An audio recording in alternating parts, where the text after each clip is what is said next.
चुनाव हमारे खिलाफ गया है। ये आम चुनाव नहीं था, ये उपचुनाव था। उपचुनाव में हमारी हार होती रही है, कई सारे चुनाव हारे हैं। मुकेश सहनी के वजूद को बोचहा में हम लोगों ने बनाया था। मुकेश सहनी को पिछली बार एनडीए के आम चुनाव में हम लोगों ने जो है सीट दिया था और वो उम्मीदवार बने थे। अमर पासवान उनका चुनाव लड़ने से मना कर दिया। दूसरे के आधार पे अपने वजूद को स्थापित करने का काम कर रहे हैं, लेकिन वह नहीं होगा। ये पानी की बुलबुले की तरह है। नमस्कार, इनसाइडर लाइव में आपका स्वागत है। आपके साथ में मैं हूं अनामिका। देखिए, इस वक्त मैं खड़ी हूं बीजेपी कार्यालय में, जहां आप देख सकते हैं कि पूरे तरीके से सन्नाटा छाया हुआ है। आप देखिए, ये बीजेपी कार्यालय का नज़ारा है जहां पर पूरी तरीके से सन्नाटा है।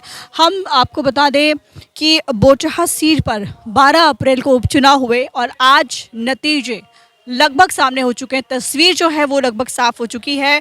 आरजेडी प्रत्याशी अमर पासवान को भारी मतों से जनता का समर्थन मिल रहा है, यानी कि काफ़ी ज़्यादा मतों से अमर पासवान जो है, जो आरजेडी प्रत्याशी हैं, वो जीत की तरफ अग्रसर है। और बीजेपी की जब बात करते हैं तो बीजेपी लगभग क्लीन बोल्ड हो चुकी है इस सीट पर, बोचहा सीट पर। यह सीट हॉट सीट थी और इस सीट की बात करते हैं तो इस पर त्रिकोणीय मुकाबला था। बीजेपी, वीआईपी और तीसरी आरजेडी, ये तीनों पार्टी मिलकर के इस सीट को हॉट सीट बनाई थी, क्योंकि त्रिकोणात्मक मुकाबला था, यहाँ पर त्रिकोणीय मुकाबला था इस पर।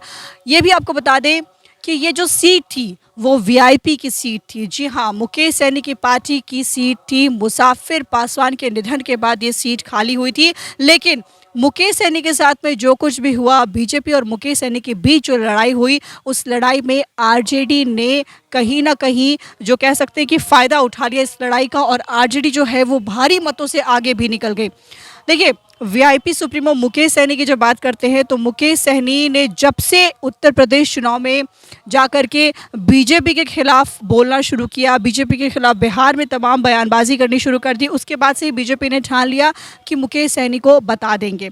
और फिर मुकेश सहनी को मंत्री पद से इस्तीफा देना पड़ा, सारी चीज़ें मुकेश सहनी की छिन गई। लेकिन इसका बड़ा खामियाजा बीजेपी को उठाना पड़ा। इस चुनाव में बीजेपी प्रत्याशी बेबी कुमारी, जिस प्रत्याशी बोचहा सीट से बीजेपी ने बनाया था बेबी कुमारी, उन्हें वोट जो है वो बहुत कम मिले। और आपको ये बता दें कि यहाँ पर चलते हैं, बीजेपी प्रवक्ता से बात करते हैं कि वो क्या कुछ कह रहे हैं, आरजेडी की इस जीत को और बीजेपी की इस हार को किस तरीके से देख रहे हैं, उनसे बात चलते हैं।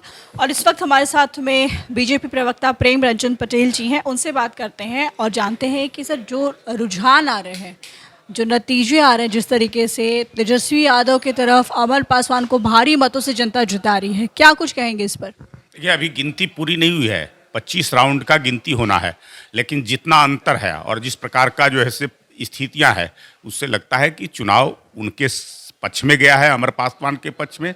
चुनाव हमारे खिलाफ गया है। ये आम चुनाव नहीं था, ये उपचुनाव था। उपचुनाव में हमारी हार होती रही है, कई सारे चुनाव हारे हैं। बोचहा में पहली बार हम चुनाव लड़ रहे थे। आज तक भारतीय जनता पार्टी चुनाव नहीं लड़ी थी, हमारे सहयोगी दल ही लड़ा करते थे। तो मुझे लगता है कि वहाँ के लोगों को मन स्थिति जो है से कभी भारतीय जनता पार्टी के साथ नहीं रही है। सिंबल पहली बार जाना, उनके साथ जो है से भारतीय जनता पार्टी के साथ मिलकर के काम करना, कहीं ना कहीं जो है से ये कारण कुछ रहा है। और स्थानीय भी बहुत सारे कारण होते हैं। उपचुनाव से कोई सरकार बनती है नहीं, न बिगड़ती है।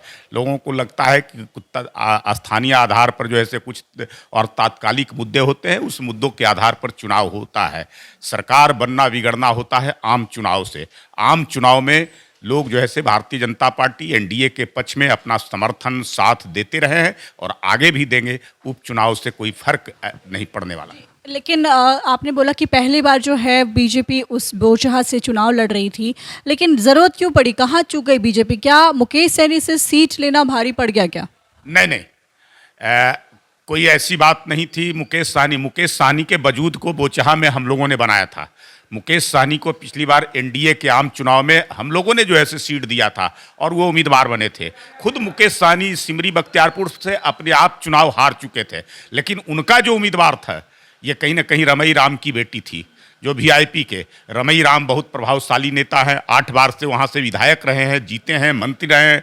तो उनका जो प्रभाव था वो प्रभाव के कारण रहा है। मुकेश सहनी का कोई प्रभाव न था न है। वो एनडीए के साथ थे तो वजूद था, एनडीए से अलग होने के बाद उनको वजूद का आगे पता चल जाएगा।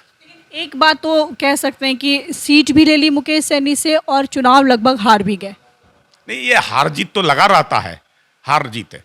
और मुकेश सहनी को हम लोगों ने जो है से नहीं जो है से किया था, वो इतना प्रभोग किया और इस प्रकार से बातें करने लगी जब उनको हम लोग ने जैसे आरजेडी से जब हटे थे महागठबंधन से, जहां बेइज्जत किया गया था, उन्होंने कहा कि पीठ में खंजर भोंका गया है, हमको बेइज्जत किया गया है, हमारा नाम नहीं लिया गया प्रेस कॉन्फ्रेंस में, सीट नहीं बताया गया कितनी सीटें लड़ेंगे, कौन कौन सी सीटें लड़ेंगे, तो वहां से निकल कर करके आहत होकर के आए थे। हमने सम्मान किया, हमने अपने गठबंधन में शामिल किया, हमने उनको सीट दिया और सीट देकर के लड़ाया। लेकिन उसके बाद वो अपने चुनाव हार गए तो हम लोगों ने मंत्री बनाया, एमएलसी बनाया। लेकिन जिस प्रकार से उत्तर प्रदेश में जाकर के और यहाँ भी सरकार के खिलाफ साजिश रचने का काम, बोलने का काम कर रहे थे, उत्तर प्रदेश में हमारे प्रधानमंत्री के खिलाफ वो लगातार जो है से बोल रहे थे, उनके ऊपर ही उंगली उठा रहे थे। हमारी सरकार को जहाँ योगी आदित्यनाथ जी के नेतृत्व में एक बेहतर और अच्छी सरकार चल रही थी, आज जिसका योगी मॉडल आज पूरे देश में जो है से सभी राज्यों में सराहना होती है, उस सरकार को हराने की बात कर रहे थे। विज्ञापन देकर करके मंचों से कहते थे कि हमको वोट नहीं देना हो तो मत दीजिए, लेकिन जो योगी को हराए, जो भारतीय जनता पार्टी को हराए, उसको वोट दीजिए। तो मजबूर होना पड़ा हम लोग को। लेकिन एक चीज़ तो है कि मुकेश सहनी ने जिस प्रत्याशी को उतारा है, रवि राम की बेटी को, गीता कुमारी को उतारा है, वो भी अब दूसरे नंबर पर लगभग पहुंच गई है। जो गिनती आ रही है वो भी दूसरे नंबर पर पहुंच गई है। लेकिन बीजेपी कहाँ इतनी ज़्यादा चूक गई, क्यों? देखिए, उनके पास अपना कोई उम्मीदवार नहीं है, उनकी पार्टी का कोई वजूद नहीं है। वो तो इधर उधर से खोज खोज करके लाते हैं। रमई राम की बेटी उनके पार्टी में तो थी नहीं, रमई राम दूसरे पार्टी में रहे हैं, हमारे गठबंधन में भी रहे हैं, महागठबंधन में भी रहे हैं। तो रमई राम की बेटी को उन्होंने अंतिम क्षण में ला करके चुनाव लड़ाया। अमर पासवान उनका चुनाव लड़ने से मना कर दिया, जो पिछली बार जिनके पिताजी का देहांत के कारण हुआ। तो मुझे लगता है कि मुकेश सहनी इधर उधर जो है से ताक-झाक करते हैं, खोजते हैं, तो दूसरे के आधार पे अपने वजूद को स्थापित करने का काम कर रहे हैं। लेकिन वह नहीं होगा।